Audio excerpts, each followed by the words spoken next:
What's up, everyone? Dem Boys back with another one, but not just another one. This is like the one again, alright?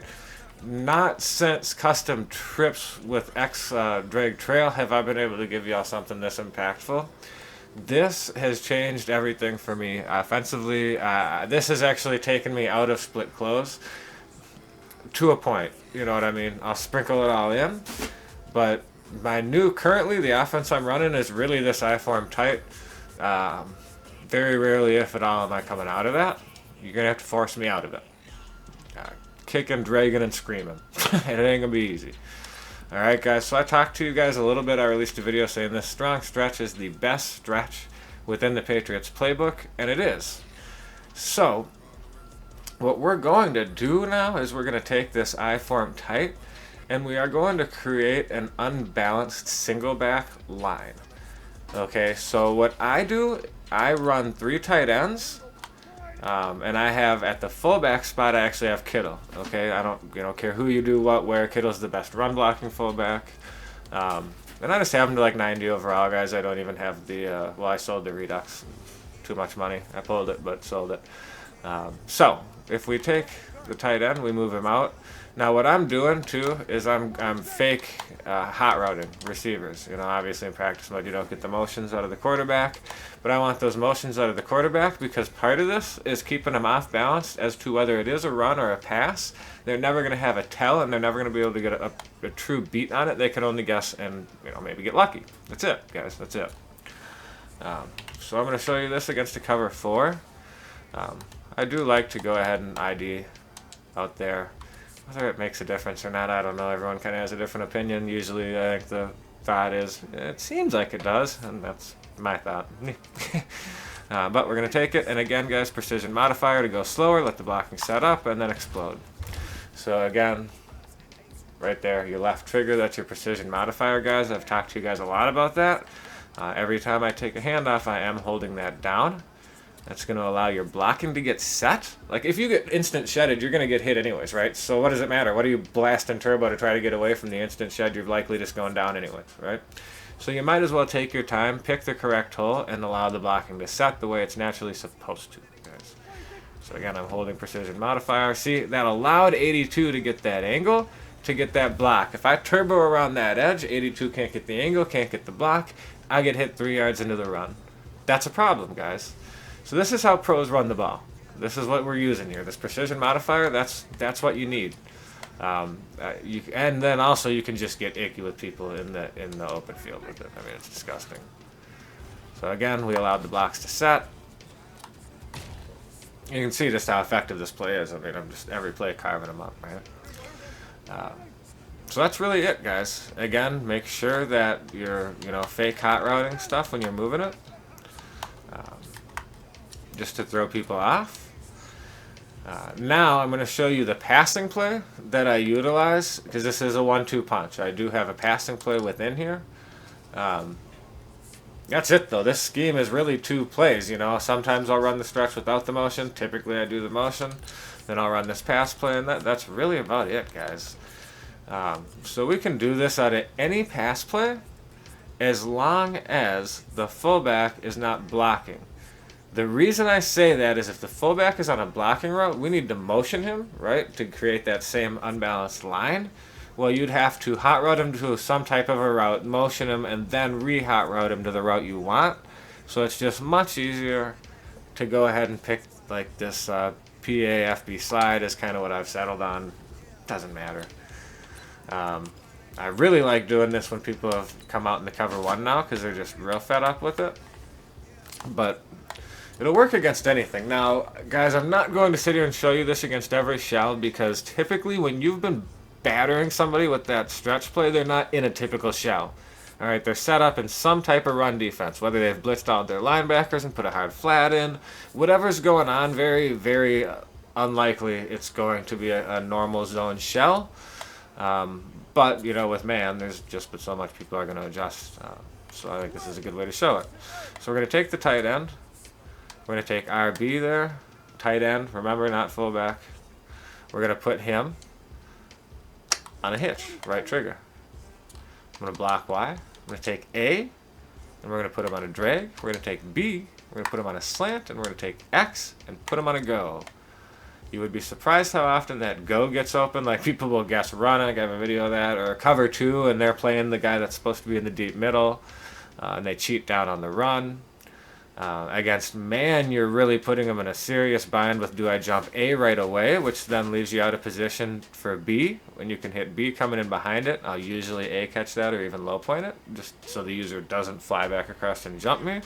Or you have RB as well, because those, you know, we all know the man-beating power of those guys. If you don't, you haven't been running my offense.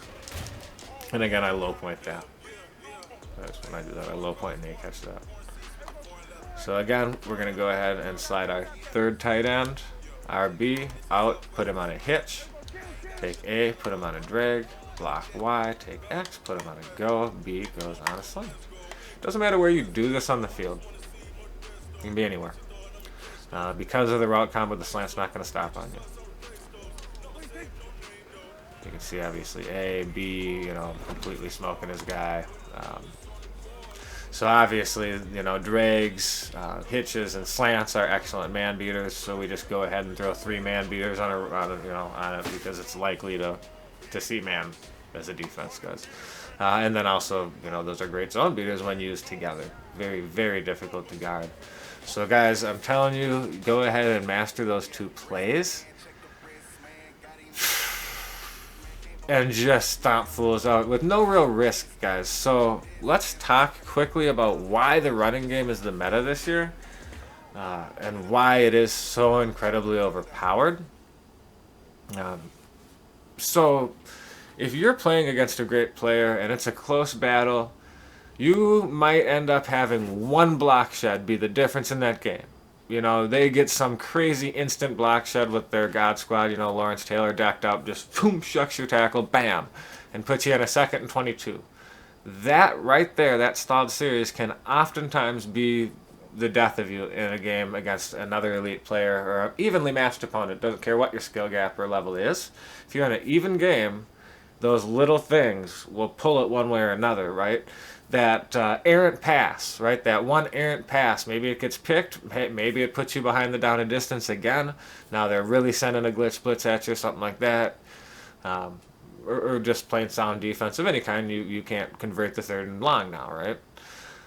These types of little risks are always there when you're passing the ball, right?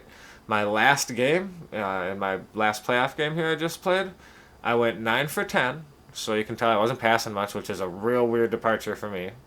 But that one incomplete pass, hell, that receiver was probably more open than any receiver I threw to all game. My 94 overall quarterback just put the ball in the dirt, right?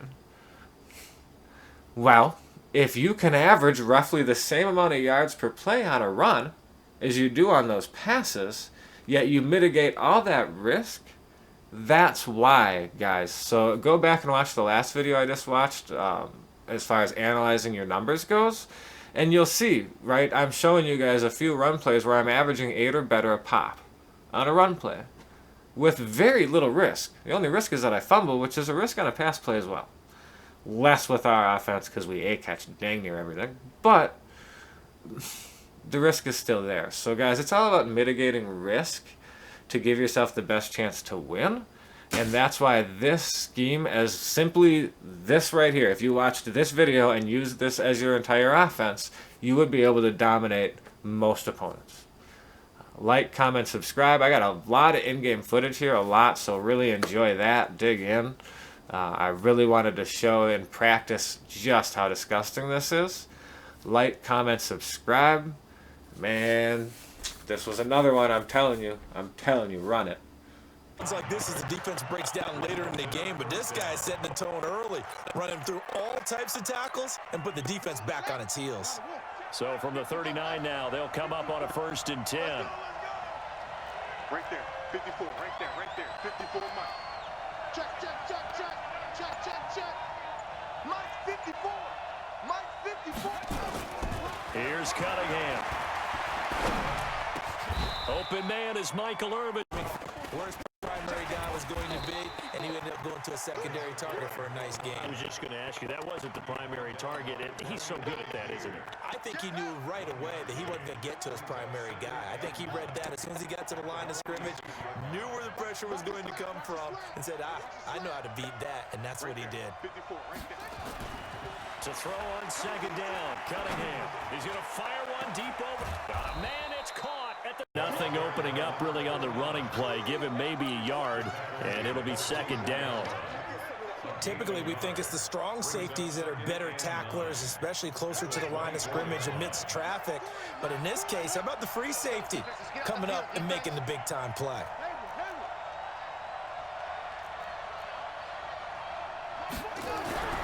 To throw on second down, Cunningham. This one into the hands of Kittle, the tight end. Give him 18 on the play. One of the advantages of zone defense, as I remember it, is being able to see the play develop in front of you. One of the disadvantages, when they find those levels where they can hit you with it, sometimes behind the corner and in front of the safety, it makes it tough to defend. On first down, Dickerson. And he's got some space here. And now off to the race. To the 31. A quick burst there, and he nicely bit off a pretty decent gain. Third play of this opening drive as they're looking at a 3rd and 3.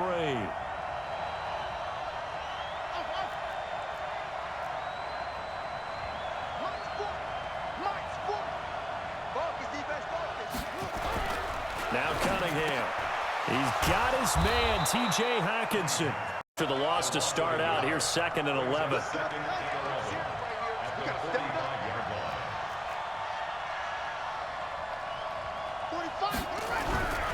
Now Cunningham. Got a man, it's Michael Irvin. And this is going to turn into another first down as the tackle is made at the Vikings 42. I don't care who you put on him, he's going to be a handful in one-on-one throws. Yeah, right now, you're right. They're in man-to-man, maybe needs some safety help. The ball popped in the air and intercepted. Picked off by Ryan Shazier.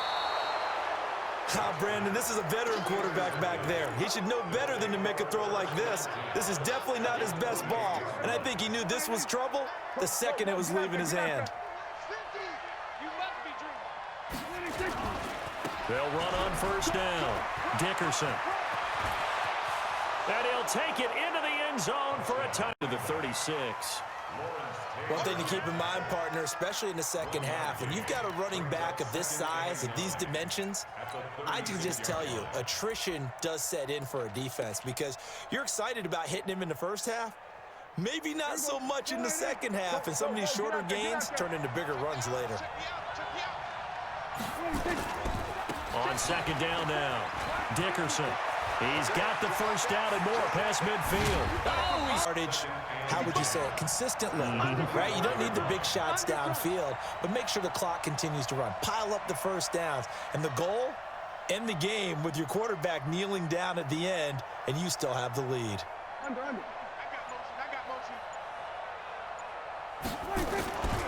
They'll keep it on the ground. Dickerson.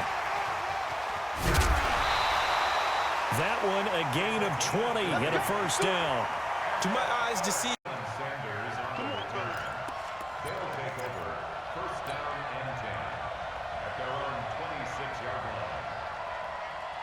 line. The offense now at the line, ready for their next drive.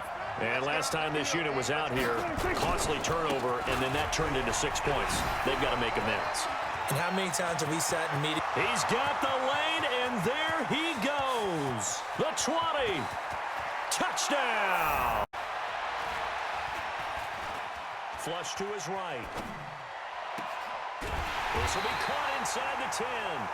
And finally down he goes as they work it inside the 10 to the 7. They're able to convert on third down, and that sets up a 1st and goal.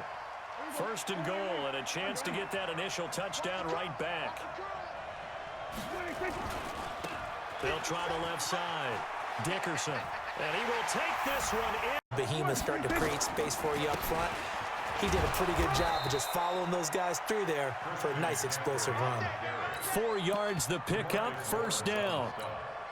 Second and inches is oftentimes an invitation for an offense coordinator to take a big shot downfield because he feels like he can come back on third down and pick up the first down.